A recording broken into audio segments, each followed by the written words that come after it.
Perlas del libro de Juan. ¿Qué promesas hace Jesús en este capítulo? ¿Cómo podemos conocer al Padre? ¿Qué dice Jesús acerca de la paz que Él está dispuesto a darnos? Te damos gracias, Dios, porque nos permites ingresar al estudio de las perlas del capítulo 14 del Evangelio de Juan. Ayúdanos, Señor, a encontrar las perlas, las verdades, las enseñanzas que tienes tú para nosotros. En el nombre de Jesús te lo pedimos. Amén.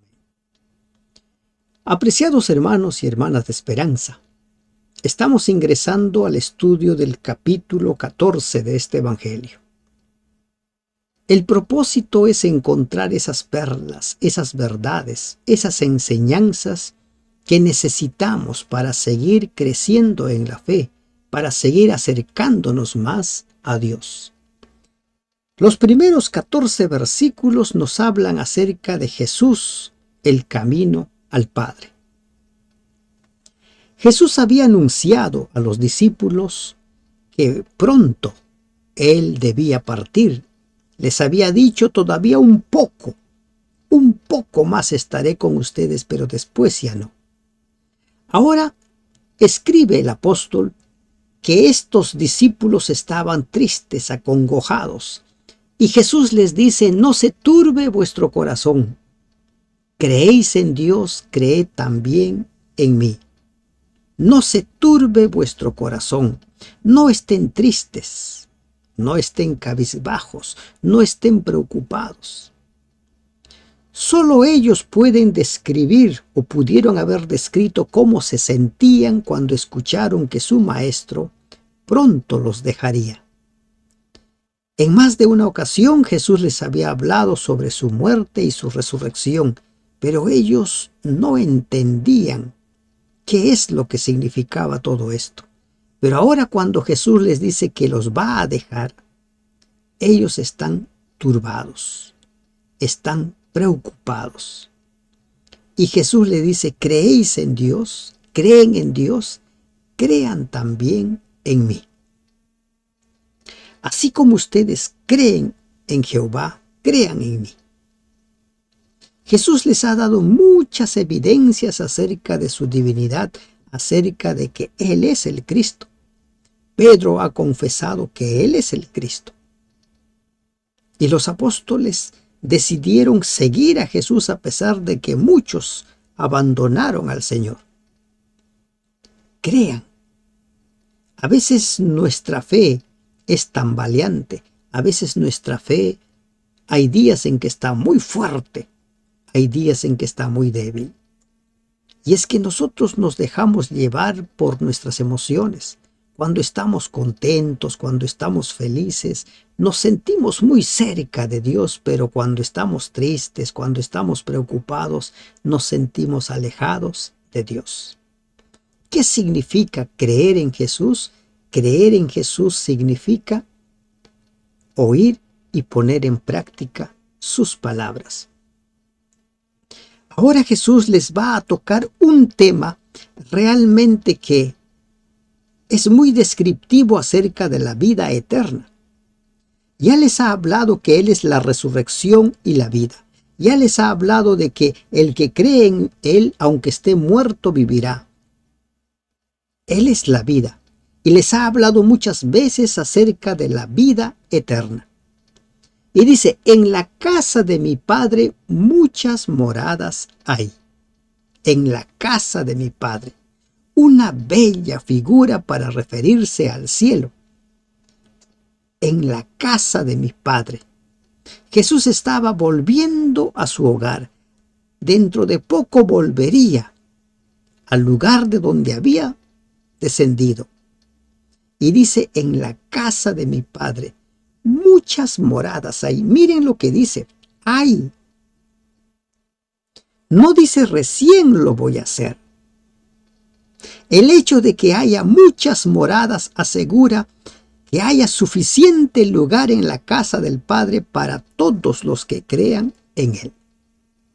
Hay. Y dice: Si así no fuera, si no hubiera muchas moradas, yo les hubiera dicho, voy pues a preparar lugar para vosotros, para ustedes. Hay quienes enseñan diciendo que Jesús ha ido a preparar. Pero miren lo que está diciendo. Muchas moradas hay. Si así no fuera, si no hubiera muchas moradas, yo les diría, voy a preparar lugar para ustedes. Voy. ¿De acuerdo? Y ahora, este versículo 3 realmente es un versículo al cual hay que prestarle mucha atención. Aquellos que creen que cuando la persona muere se va al cielo si es bueno o se va al infierno si es malo, preste atención a este versículo. Y si me fuere y os preparare lugar, vendré otra vez. Esta es la esperanza bienaventurada, la promesa del Señor, vendré otra vez. Así como vino la primera vez encarnado y nació como todos los niños nacen, fue gestado durante 9 meses y necesitó del cuidado de sus padres terrenales para irse desarrollando. Ahora Él dice, vendré otra vez. Pero esta otra vez ya no vendría como un niño indefenso, vendrá como Rey de Reyes y Señor de Señores. Vendré otra vez. Esta es la gran esperanza, la promesa del Señor. No es una profecía dada por algunos profetas, es un anuncio, una promesa anunciado por Él mismo. Y sigamos, miren lo que dice. Y os tomaré a mí mismo, para que donde yo estoy vosotros también estéis. Permítanme leer este mismo versículo según la Nueva Versión Internacional. Miren, dice, y si me voy y se lo preparo, vendré para llevármelos conmigo. Vendré otra vez para llevármelos conmigo. Si el cristiano fiel cuando muere se va al cielo, no tiene sentido que él diga, vendré otra vez para llevármelos conmigo y así ustedes estarán donde yo esté. Recién los fieles van a estar con Jesús cuando Él venga por segunda vez y se los lleve. ¿Se dan cuenta? Esta perla toma nota.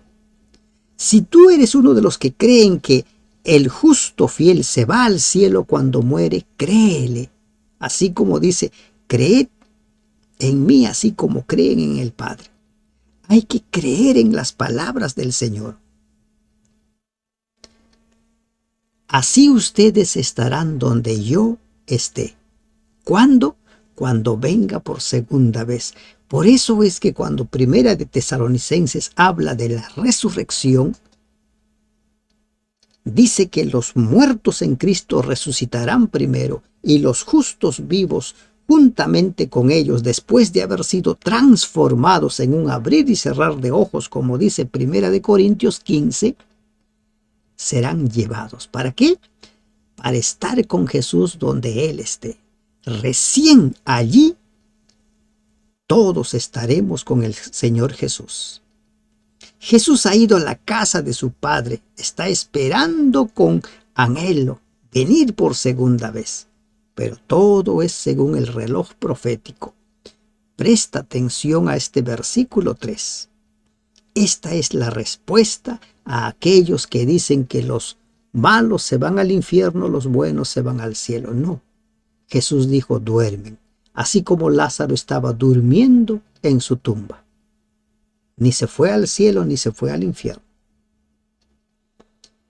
Y sabéis a dónde voy, y sabéis el camino. Se les había dicho eso a los discípulos y deberían haberlo entendido. ¿Cuántas lecciones recién fueron comprendidos por los discípulos cuando Jesús ascendió? cuando el Espíritu Santo descendió y empezó a abrirles el entendimiento. Y Jesús le dice, ustedes saben a dónde voy. Y ustedes saben cuál es el camino para ir a donde yo voy. Claro que sabemos. Entonces entra Tomás en acción y dice, Señor, no sabemos a dónde vas. No nos ha quedado claro a dónde vas. Es como cuando un niño está distraído mientras el profesor está explicando la clase. Dice, sí, ¿qué dijo? ¿Cómo dijo? No lo entendí. Le dice, no sabemos a dónde vas. ¿Cómo pues podemos saber el camino?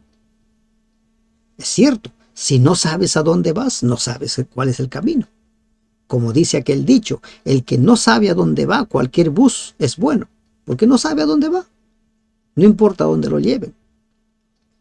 Ahora Jesús le va a volver a aclarar a Tomás y a los demás discípulos y a nosotros. Y les dice, yo soy el camino y la verdad y la vida. Una vez más, el yo soy. Yo soy. 7 veces Jesús en el Evangelio de Juan dice yo soy. Y este es uno de ellos. Yo soy el camino y la verdad y la vida. Cristo es el camino que va desde esta tierra al cielo. Con su humanidad toca esta tierra y con su divinidad toca el cielo. Él es la escalera que conecta la tierra con el cielo.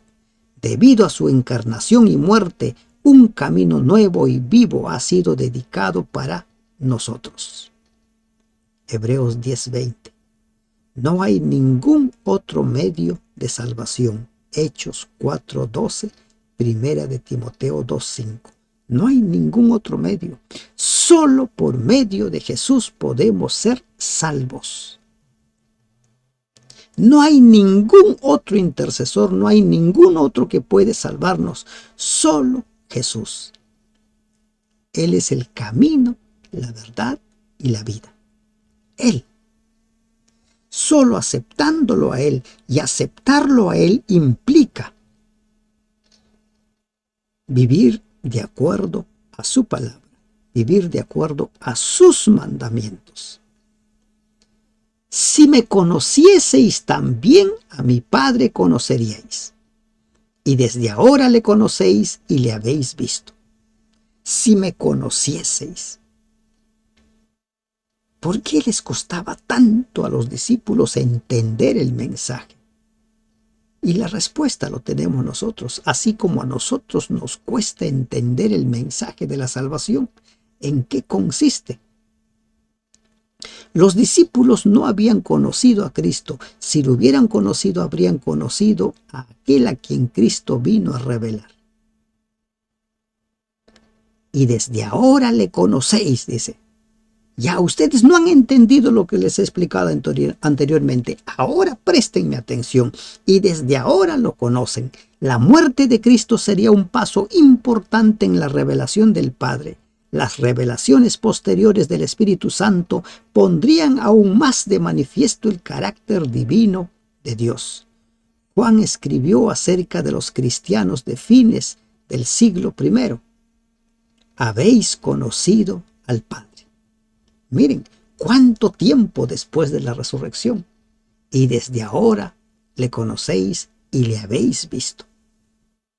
Cristo, Dios encarnado, es el único camino a la salvación. Entonces Felipe, todavía como esos alumnos que no entienden, no entra a la lección. No entiendo, no comprendo. Felipe le dice, muéstranos al Padre y nos basta. Revélanos al Padre. Quizá Felipe estaba esperando una revelación de la gloria divina tal como le fue dado a Moisés, o como vieron Santiago, Juan y Pedro, ¿recuerdan? Muéstranos al Padre y nos basta, dice. Así como mucha gente hoy en día nos dice, muéstranos a Dios y nos basta y vamos a creer. Ahora Jesús le dice, tanto tiempo hace que estoy con vosotros y no me has conocido, Felipe. El que me ha visto a mí, ha visto al Padre. ¿Cómo pues dices tú, muéstranos al Padre? Le resultaba un tanto desanimador a Jesús que sus discípulos tuvieran una comprensión tan borrosa. Sin embargo, se ocupó pacientemente de su ignorancia y le vuelve a explicar. Y una y otra vez les vuelve a explicar. Lo mismo hace con nosotros.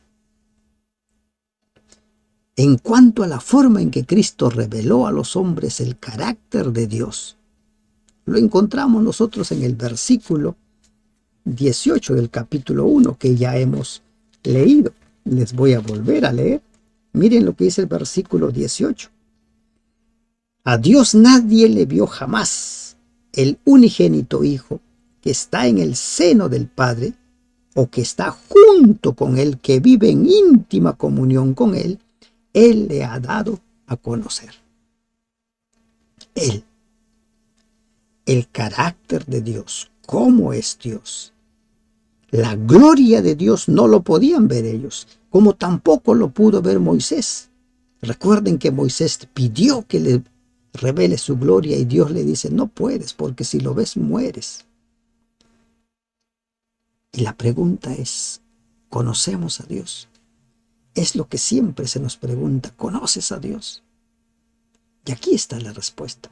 Si conoces a Cristo, conoces a Dios.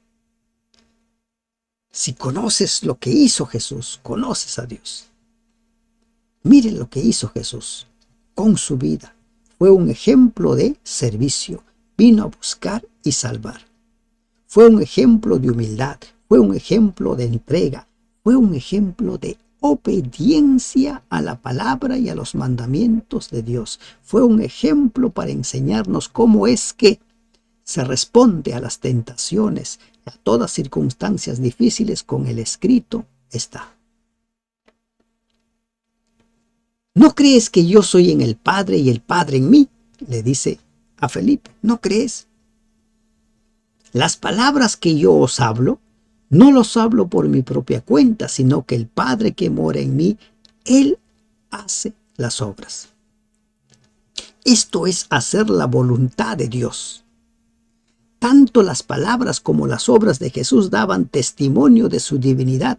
Los discípulos deberían haber creído las palabras de Jesús. Si eso les resultaba difícil, debieran haber aceptado sus palabras debido a la garantía de sus obras. Y esta es una gran perla para nosotros. Si tú eres un predicador, tienes que predicar según lo que está escrito, no según lo que te parece. Mire lo que dice Jesús. Las palabras que yo hablo, no los hablo por mi propia cuenta. No hablo lo que se me ocurre, lo que invento, lo que creo. Es lamentable cuando muchos predicadores hablan lo que creen, lo que van inventando, lo que se les va ocurriendo y dejan de lado la palabra. Sino que el Padre que mora en mí, Él hace las obras. Deja que el Espíritu Santo hable por medio de tus labios. Si eres un maestro y si eres una persona que está aprendiendo, que se está iniciando en el camino de la salvación, cree en la palabra. Que la palabra de Dios te sea suficiente. No pidas más otros comentarios y a usted que le parece y a tal que le parece. Los pareceres de las personas están cargados de intereses particulares. Cree la palabra. Escrito está. Debe ser suficiente. Creedme que yo soy en el Padre y el Padre en mí. De otra manera, creedme por las mismas obras.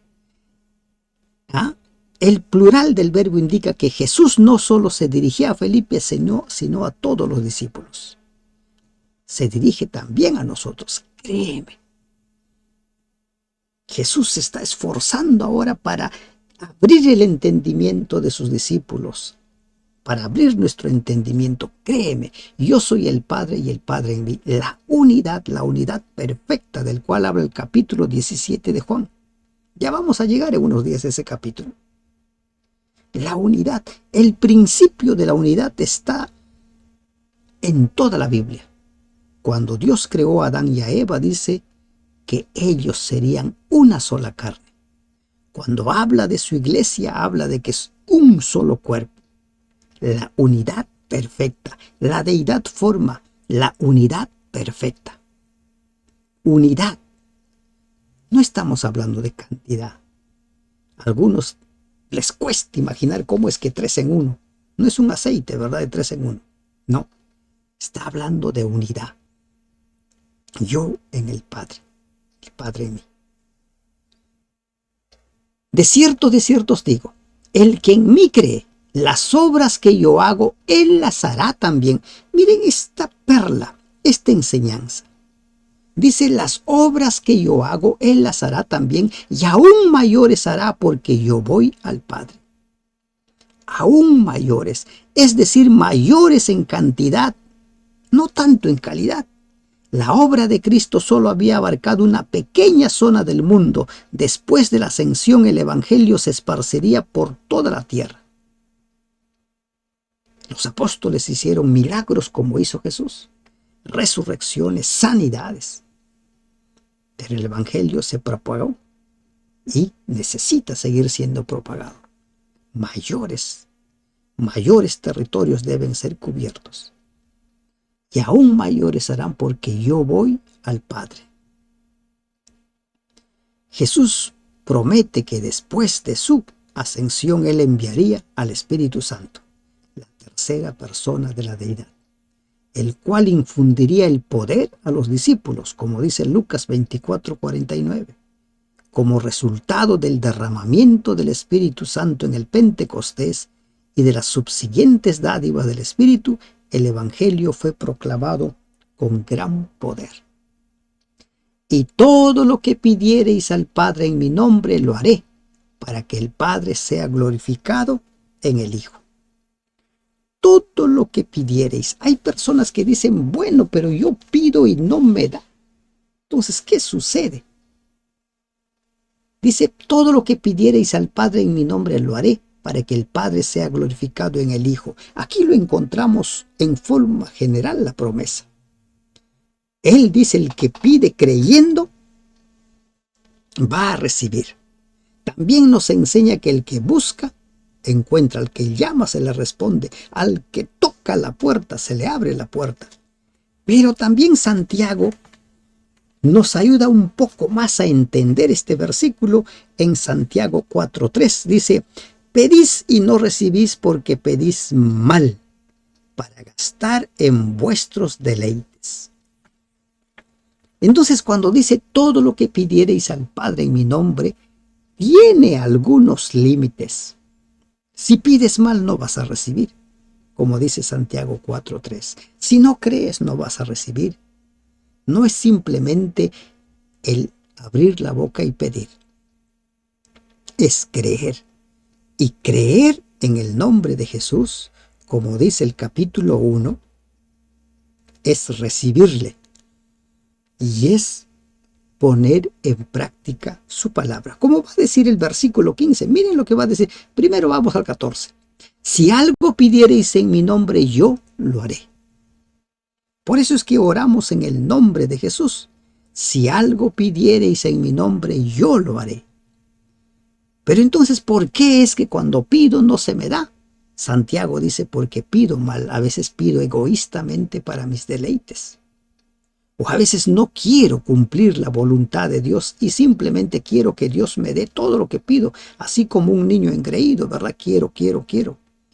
Y ahora Jesús te dice, si me amas, guarda mis mandamientos. Si crees en mí, guarda mis mandamientos. Si tú eres mi discípulo, si eres mi seguidor, guarda mis mandamientos. Todos queremos recibir lo que pedimos, pero no todos quieren guardar los mandamientos. Y hay quienes se la pasan repitiendo una y otra vez, no, ya ha sido clavado, ya dejó de estar vigente. Esas son afirmaciones antojadizas, afirmaciones diabólicas. Satanás es el interesado que las leyes de Dios desaparezcan de la mente de la gente. ¿Cuál es el pacto? El nuevo pacto, ¿recuerdan ustedes? El nuevo pacto es las leyes, los mandamientos de Dios grabado en la mente y el corazón. ¿Estoy mintiendo? No, ¿verdad? Miren, ese nuevo pacto en el libro de Hebreos se vuelve a mencionar, donde dice en el capítulo 8, versículo 10, por lo cual este es el pacto que haré con la casa de Israel después de aquellos días, dice el Señor. Pondré mis leyes en la mente de ellos y sobre su corazón las escribiré y seré a ellos por Dios y ellos me serán por pueblo. Ese es el nuevo pacto. ¿Y de dónde viene eso? De Jeremías, de Ezequiel. El Evangelio es uno solo. Las leyes de Dios, estimado hermano, estimada hermana, no han sido clavados ni anulados. El nuevo pacto dice que esas leyes van a ser grabadas en nuestra mente y en nuestro corazón. Ya hemos estudiado 3 evangelios, Mateo, Lucas y Marcos, y en ninguno hemos encontrado que Jesús diga que los ha anulado. ¿Qué está diciendo ahora? Si me amas, guarda mis mandamientos. ¿Dices que amas? ¿Dices que le quieres? ¿Dices que crees en él? Guarda sus mandamientos. Y yo rogaré al Padre. ¿Ah? Si me amas, guarda mis mandamientos. Haz lo que te digo. Y ahora viene otra promesa. Así como ha prometido que Él va a volver para llevarnos, yo os daré otro consolador. Cuando dice otro consolador, así mismo se está mencionando como el consolador. Él había venido a buscar y salvar. Él había venido a restaurar corazones quebrados. Y ahora viene otro consolador para que esté con vosotros para siempre. Ese otro consolador, el Espíritu Santo, está con nosotros. Ese consolador, el Espíritu Santo, es el que te convence de pecado, el que te hace ver tu necesidad de Jesús, el que te hace ver que estás alejándote o estás cerca de Él. Otro consolador. El Espíritu de verdad. Miren el nombre con el cual se dirige al Espíritu Santo. Otro consolador. El Espíritu de verdad, al cual el mundo no puede recibir. ¿Por qué no puede recibir el mundo al Espíritu de verdad, al Espíritu Santo? Porque tiene que estar dispuesto a abrirle el corazón, estar dispuesto a hacer su voluntad. No es simplemente pasar una noche gritando, cantando allí y decir, Espíritu Santo, ven, y después empiezo a saltar y brincar y digo, el Espíritu Santo está en mí. El Espíritu Santo, cuando desciende en la vida de la persona, toma control de la vida de esa persona mientras la persona se lo permite. Recuerden el libre albedrío. Y cuando sometemos nuestra voluntad al Espíritu Santo, cuando le abrimos la puerta, entonces entra. Por eso es que el mundo no lo puede recibir. No está dispuesto a someterse a Dios. Porque no le ve ni le conoce, pero vosotros le conocéis porque mora con vosotros y estará con vosotros. Miren lo que está diciendo. Mora con vosotros. Mora. Y vosotros le conocéis. El Espíritu Santo siempre obra. En el Pentecostés se derramó y el poder del Espíritu Santo empezó a obrar. En el tiempo del fin ese mismo poder se derramará y la obra será proclamada con poder. Hoy en día ya hay muchas personas que le han abierto su corazón y permiten que el poder del Espíritu Santo se manifieste en sus vidas. Mientras que hay otros que siguen esperando, aún no estoy preparado, y no quieren abrirle su corazón. No os dejaré huérfanos, vendré a vosotros. No se van a quedar solos, hijitos míos, como dice el Señor. No se van a quedar sin un padre. Vendré a vosotros. ¿A quién se está refiriendo aquí? Al otro consolador, el Espíritu Santo. Las obras del Espíritu Santo en la vida de cada persona se manifiesta por sus frutos, como dice Gálatas 5. No estamos solos. ¿Y quiénes no están solos? Los que creen en Él, los que hacen su voluntad, los que guardan sus mandamientos. No perdamos de vista el versículo 15. No perdamos de vista. Todavía un poco, y el mundo no me verá más. Pero vosotros me veréis, porque yo vivo, vosotros también viviréis. Faltaba un poco para que Él deje la tierra. Pero ¿qué dice? Ustedes me van a ver. Después de la crucifixión y la sepultura, la gran mayoría de los seres humanos no vería más a Jesús, pero los discípulos lo verían en su cuerpo resucitado. Sin duda, las palabras también tienen un significado espiritual. Aún después de la ascensión, los discípulos continuarían viendo a Jesús con sus facultades espirituales, con los ojos de la fe.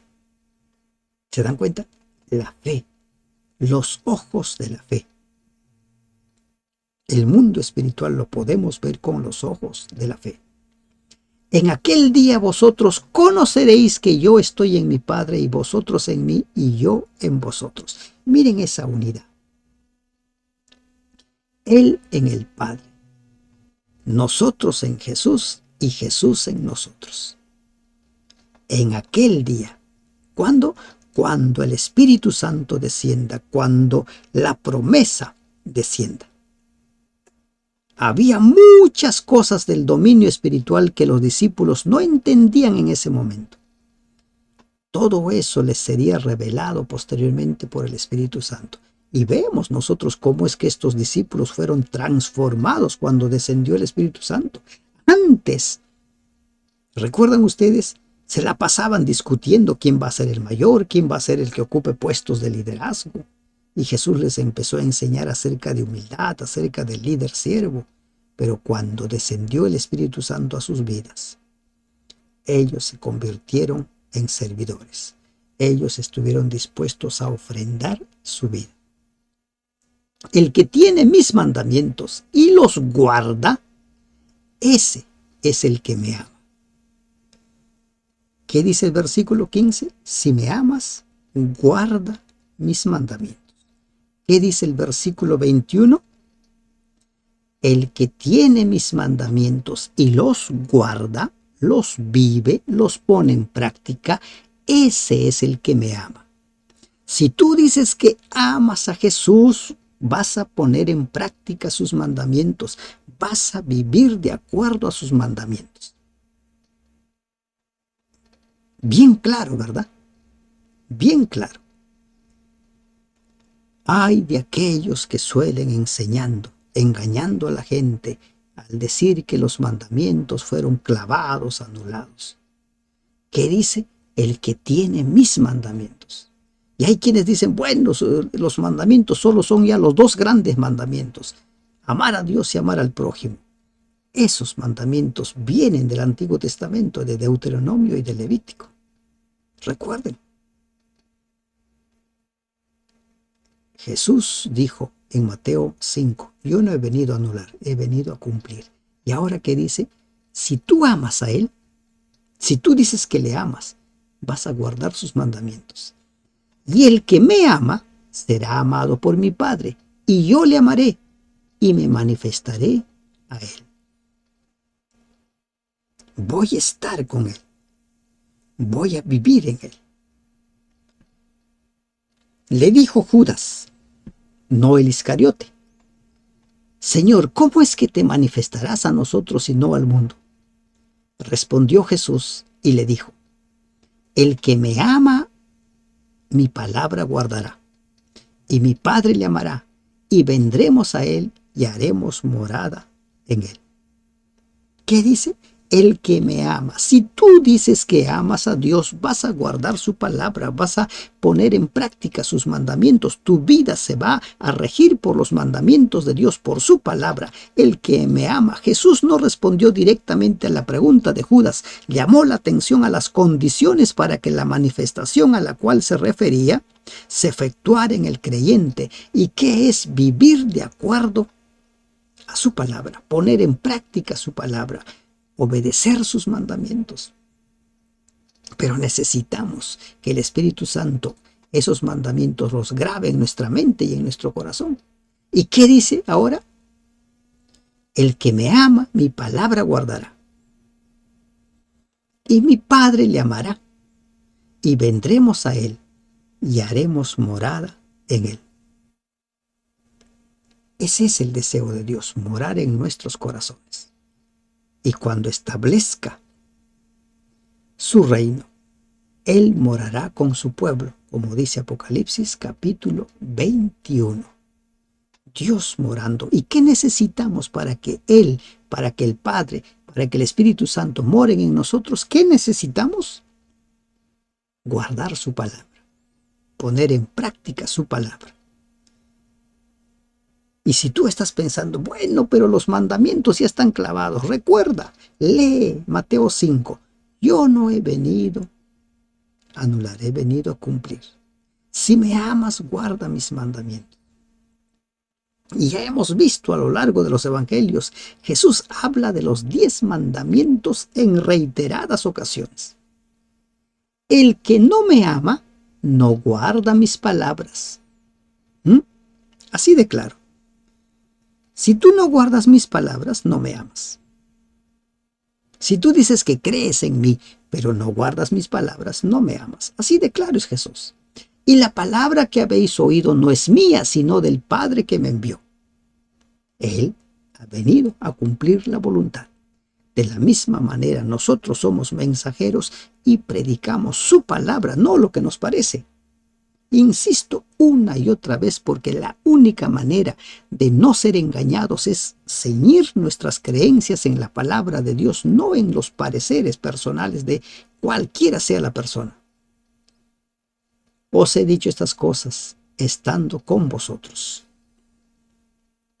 Les he dicho, estando aquí con ustedes.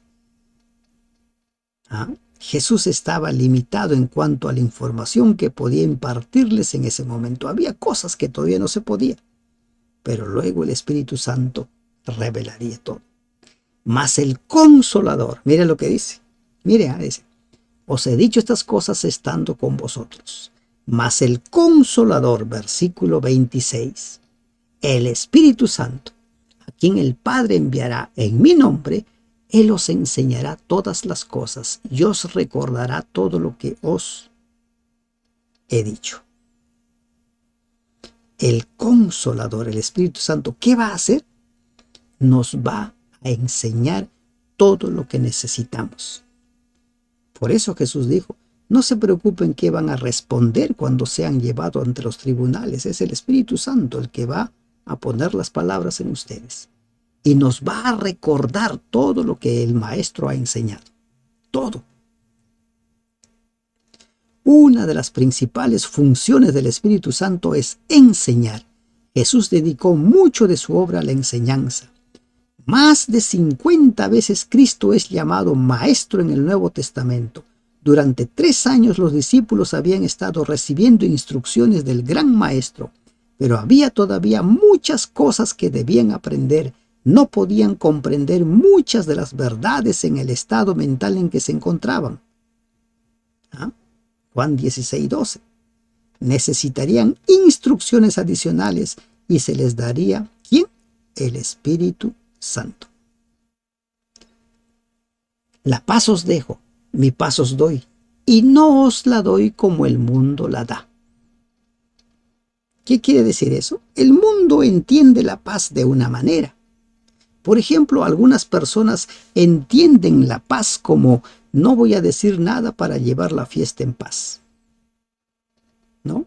O sea, me callo, no digo nada, a pesar de estar sufriendo mucho, no digo nada para llevar la fiesta en paz. Ese no es el tipo de paz del cual nos habla la Biblia. Por eso dice, mi paz os dejo, mi paz os doy, no os la doy como el mundo la da. No se turbe vuestro corazón, ni tenga miedo. Jesús habla de la paz interior del alma, tal como la que reciben quienes son justificados por la fe. Esa paz. No puede tener paz interior aquella persona que soporta abusos, que soporta vejaciones. No puede tener paz. La paz interior lo tiene aquel que sabe solucionar problemas, aquel que sabe decir lo que no le gusta, lo que no le parece, aquel que sabe hacer frente a las dificultades. La paz interior. Jesús llama mi paz a una paz tal. Con toda su ostentación de ciencia, el mundo no puede dar una paz de esa clase, la paz interior. ¿Saben ustedes cuánta gente se suicida porque no tiene paz interior? Porque hay un vacío que no pueden llenar. Se van los fines de semana a bailar, a emborracharse, a consumir estupefacientes y hacen de todo, pero hay ese vacío. Son profesionalmente logrados, profesionalmente exitosos, económicamente muy solventes, pero ese vacío no lo pueden llenar porque ese vacío, esa paz interior solo lo puede dar Cristo, no el mundo. Para el mundo el paz o la paz interior, para el mundo la felicidad es tomar, bailar, celebrar y después lamentarse. El Señor nos ofrece llenar ese vacío que hay y darnos calidad de vida, permitir que tengamos vida abundante. Habéis oído que os he dicho, voy y vengo a vosotros. Si me amarais, os habríais regocijado, porque he dicho que voy al Padre, porque el Padre mayor es que yo.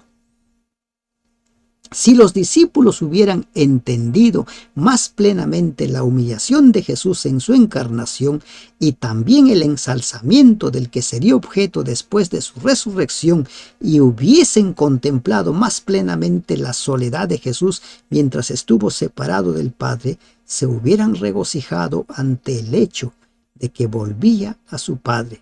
Si además hubiesen comprendido que el alejamiento de Jesús sería para provecho de ellos, Juan 16:7, y que la ascensión de Cristo y su mediación en el santuario celestial era un paso importante en la realización del plan de salvación, se hubieran regocijado más.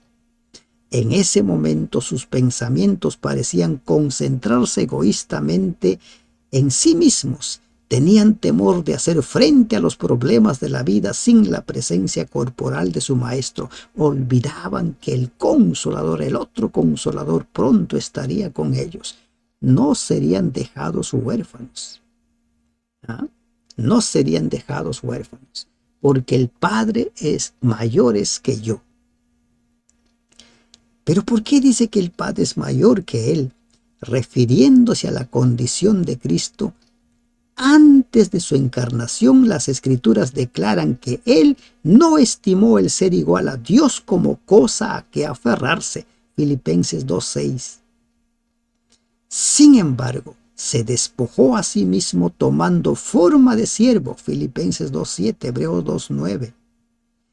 ¿Y qué más?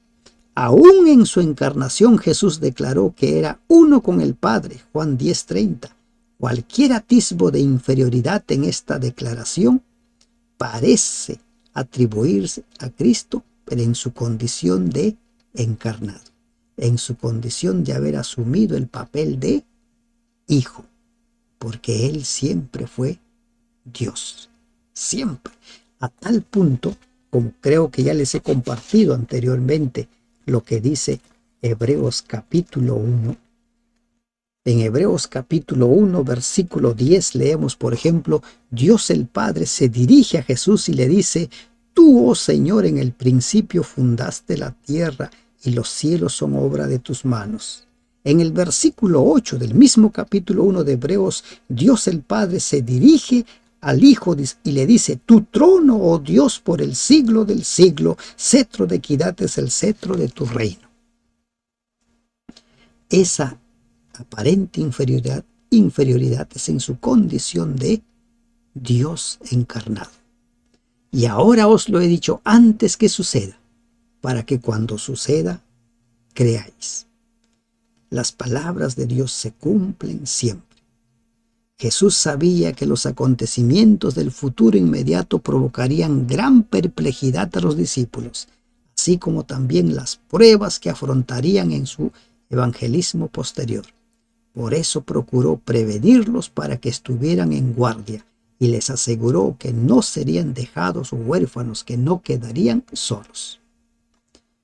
No hablaré ya mucho con vosotros, porque viene el príncipe de este mundo y él nada tiene en mí.